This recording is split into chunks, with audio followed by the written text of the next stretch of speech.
Saudara-saudaraku yang terkasih, selamat berjumpa di Renungan Harian di channel Katolik kita.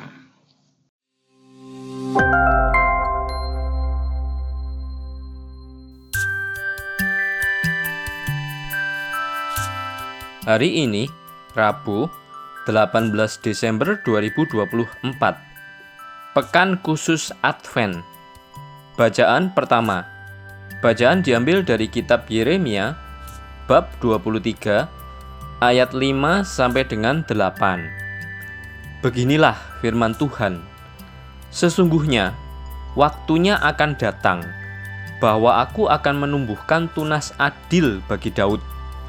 Ia akan memerintah sebagai raja yang bijaksana dan akan melakukan keadilan serta kebenaran di negeri. Dalam zamannya, Yehuda akan dibebaskan, dan Israel akan hidup dengan tentram. Dan inilah nama yang diberikan orang kepadanya, Tuhan keadilan kita.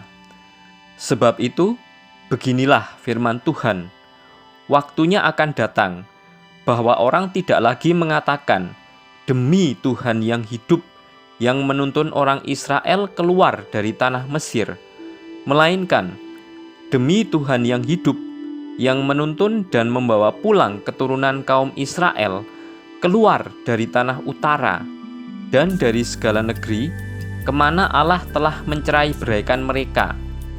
Maka mereka akan tinggal di tanahnya sendiri.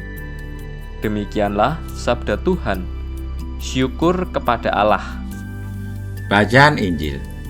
Bacaan diambil dari Injil Matius bab 1 ayat 18 sampai dengan ayat 24. Kelahiran Yesus Kristus adalah seperti berikut.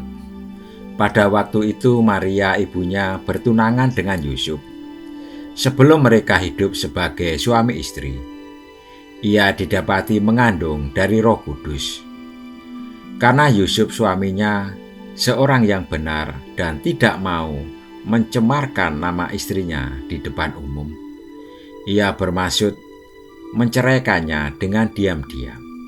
Namun ketika ia mempertimbangkan maksudnya itu, malaikat Tuhan tampak kepadanya dalam mimpi dan berkata, "Yusuf, anak Daud, janganlah engkau takut mengambil Maria sebagai istrimu, sebab anak yang di dalam kandungannya adalah dari Roh Kudus.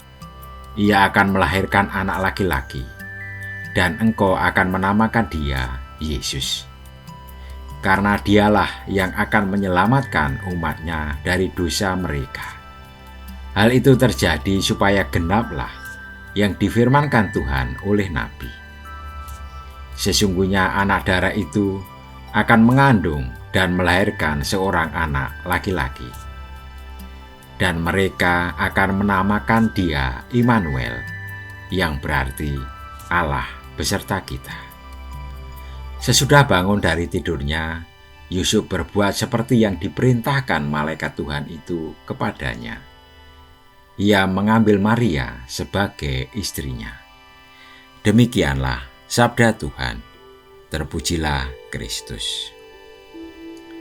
Saudara-saudariku yang terkasih, bila ada masalah, janganlah dihadapi dengan emosi dan terburu-buru, karena bila salah langkah atau salah tindakan, yang akhirnya bisa merugikan diri sendiri dan orang lain, Yusuf akhirnya bisa mengambil dan mengikuti suatu keputusan setelah ia bangun dari tidurnya. Dalam tidur itu ia bermimpi. Mimpi merupakan fenomena pada saat tidur yang hadir begitu saja, di luar kehendak dan kendali manusia. Kita tidak bisa merancang mimpi apa yang akan kita peroleh saat tidur. Tidur berarti saat di mana aktivitas intelektual dan kehendak kita berhenti. Hanya ada kepasrahan, karena kita tidak tahu apa yang terjadi saat kita sungguh-sungguh tidur. Pada saat kepasrahan seperti itulah, Yusuf mendapatkan jalan keluar dari pergumulan yang sedang ia hadapi. Bukan pada saat sadar di mana aktivitas nalar dapat diandalkan. Dengan demikian, ketenangan dan keberanian untuk pasrah pada kehendak Tuhanlah yang dapat membantu kita menemukan solusi terbaik atas berbagai masalah dan pergumulan yang kita hadapi. Mari kita pasrahkan semuanya pada kehendak dan rancangan Tuhan. Yusuf yang tulus hati.